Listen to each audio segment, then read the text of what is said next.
Rosendo Fraga acaba de llegar de la cena en la Rural, ¿verdad? Sí, del 150 aniversario de la Rural. Debe de haber explotado.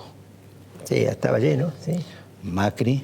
Estaba el presidente Macri. ¿No estaba cansado Macri? ¿O estaba cansado más temprano y después fue? Mira, no parecía muy cansado, no parecía cansado, incluso él comentó que habían quedado en que no hablaba, pero yendo al lugar se había inspirado para hablar, ¿no es cierto? Y se jugó con algo... Bueno, dijo, ¿no es cierto?, que él siempre había pensado desde el inicio de su acción política que el campo es el motor de la Argentina. Ese diría que fue... O sea que para noviembre, cuando sea el Día de la Industria, va a decir que siempre había pensado Bueno, que... yo supongo, ¿no es cierto?, que en el campo, digamos, se percibe una actitud muy favorable. Bueno, es el sector, al margen de si fue o no el más favorecido, es el que, digamos, más ha reaccionado a favor de la... Que promete una perspectiva de rentabilidad diferente. ¿No es cierto? El caso de la Unión Industrial no sé si están así. No, diría que no. Bueno, y de los pymes ni hablemos, por eso digo, que están reclamando una... No sé si están así, ¿no es cierto? Tras un discurso de Luis Echeverri, el presidente de la Rural, sí, más, viste, donde muy histórico, muy con el planteo, ¿no es cierto?, de la evolución del campo, el origen de la sociedad rural, etcétera, etcétera, pero donde también terminaba, viste, digamos, reconociendo que el sector le había perspectiva. Y Rosendo, del tema de las tarifas, donde el gobierno parece que ni siquiera sabe la decisión que tomó hoy, ¿se hablaba algo? ¿La gente está...? Bueno, yo te diría que sí, me pareció que nadie entendía mucho del todo lo que había pasado. Nadie entendía mucho de todo lo que había pasado, digamos, qué significaban. Bueno, bastante lógico, los periodistas tampoco. Las medidas que se habían anunciado. Si vos me decís, a ver, dame una nota de lo que percibiste conversando ahí, fue eso. Sí de ese tema, ¿no? Sí deben estar entusiasmados, porque además pasó por ahí o cerca de ahí, es la situación novedosa del desfile que hubo. Sí. Bueno, yo creo que creo que lo que va a quedar del Bicentenario de la Independencia va a ser el desfile y el Festival de Banda. Claro. Lo que va a quedar como registro, como imagen, ¿no es cierto?, de eso. Y yo creo que sí, yo creo que fue un hecho significativo donde retomase una tradición. Y también se percibe que este tema de la grieta es más un tema de arriba que del promedio de la sociedad. Es posible. ¿No es cierto? Más de arriba que... Pero de cualquier modo había, entre la gente que asistía, por lo menos uno percibía como una suerte de reivindicación contra lo que fueron los años del kirchnerismo. Pero absolutamente, totalmente, eso no queda duda. Pero también en una actitud bastante, por lo menos que yo vi cuando anduve recorriendo y caminando un poco el desfile y todo eso, me parece que en una actitud agresiva. No sé si me entendés, ¿viste? Una actitud positiva, digamos. Sí, por supuesto. Además, muchos chicos, así que... Exactamente. ¿No es cierto? Y a vos que siempre te apasionaste por el tema de las Fuerzas Armadas, ¿este tipo de situación cambia algo para las Fuerzas Armadas? Yo creo que cambia algo, en el sentido de que, viste, hay una parte de autoestima que en la profesión militar juega un papel un poco a veces más importante que en otras profesiones, que ayer tuvo como una satisfacción. Es decir, para los militares desfilar y que la gente los aplauda, que la gente los quiera, siempre ha sido un tema...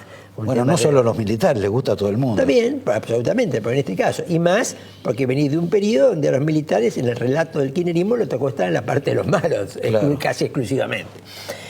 Sí, yo te diría que hubo, ¿no es cierto? Yo al menos lo que... Viste, caminé bastante, caminé todo el desfile antes que saliera, viste, mirando todo, sí. Me pareció que había y 3.000 excombatientes, que nunca hubo tantos excombatientes en un desfile. Sí, debían ser todos excombatientes. Bueno, realmente... son un poco más, son cerca de 10.000, ¿no? Pero están en todo el país, o sea que ahí tenías Y sí, yo te diría que para la Fuerza Armada fue un día muy importante. Y con relación, por ejemplo, a este libro, estas especies de ensayos imaginativos tuyos, contrafácticos, de qué hubiera ocurrido si pasaba otra cosa a la que pasó en realidad, ¿qué hubiera pasado si Scioli y Cristina hubiesen ganado, hubiesen triunfado? Desfile no hubiera habido. No creo que hubiera habido desfile. Aunque, yo te digo lo siguiente, cuidado, el 25 de mayo del 2010... Cristina para el centenario del 25 de mayo hizo desfile. Claro, el de Milani.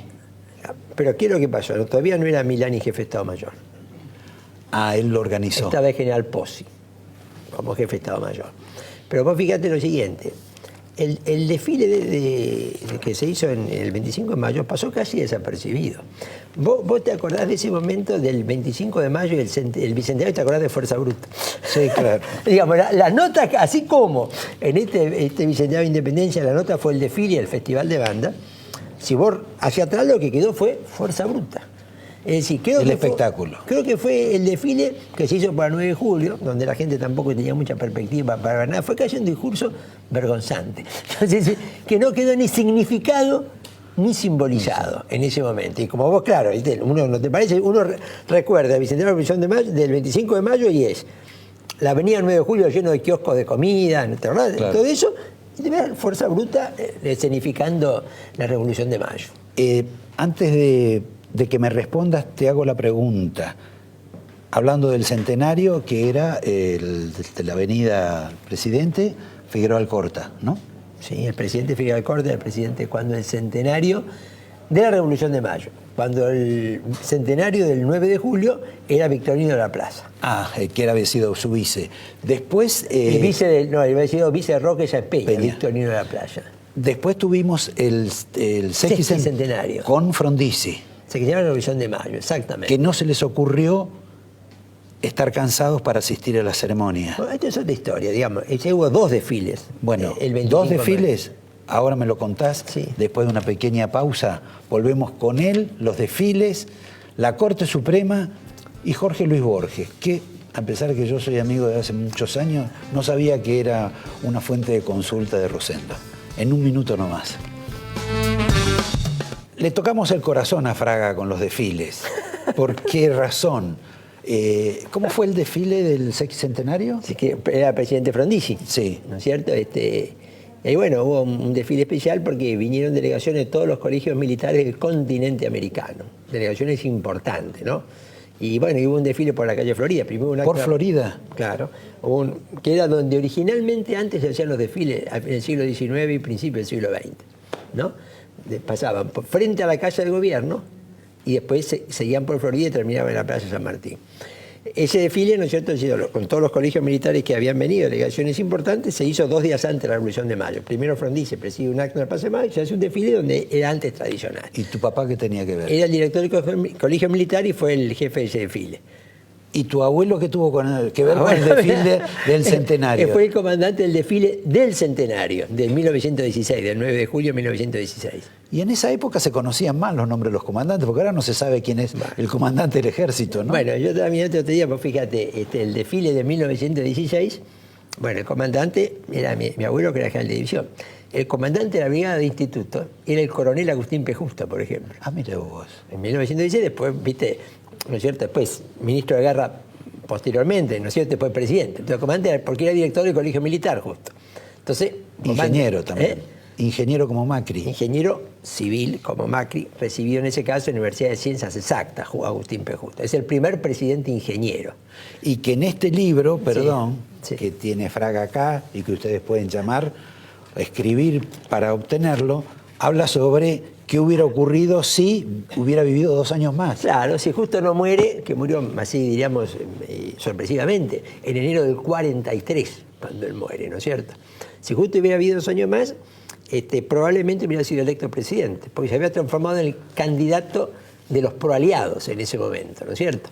Con lo cual el que luego sería el general Perón no hubiera tenido el desarrollo político que tuvo. Bueno, mirá, yo ahí lo pongo, ¿no es cierto? Es decir, el GOU se crea, de acuerdo a los últimos documentos. Contémosle a la gente que el GOU era una sociedad militar. Un grupo, una logia militar que lo proyecta Perón. Y Perón, ¿no es cierto?, que ahora parece que estuvo en los orígenes del GOU, se hace una semana después que justo se murió. Y Perón, que había sido justista como oficial joven, bueno, hasta que justo no se murió, él no se embarcó en la otra alternativa de poder en ese momento. Bueno, lamentablemente se nos fue el tiempo. Bueno, como se dice siempre, te voy a dar... Pero muy agradecido. El angelito, recuerden este libro, que es el número 2, porque ya hubo uno, y como se agotó en las librerías, ha tenido que escribir un segundo, que es una ampliación, recordándoles que se basa sobre hechos ciertos. no sobre la imaginación de Fraga, que la imaginación la deja para la poesía, cuestión que he descubierto hace poco y de la cual voy a hablar en algún otro momento, porque no solo recordaba a Borges por sus poemas con relación a la independencia. Claro, el mejor poema sobre la independencia del 9 de julio en Tucumán para mí ha sido escrito por Borges. Claro. Oda a 1966. Yo, como soy más milonguero y suburbano, me quedo con el Borges de Buenos Aires. Pero bueno, de esto vamos a seguir ahora charlando. Los dejo a ustedes en compañía de Cecilia Luchía Puig y los despido hasta el lunes próximo. Gracias, Rosendo. No, es esa voz.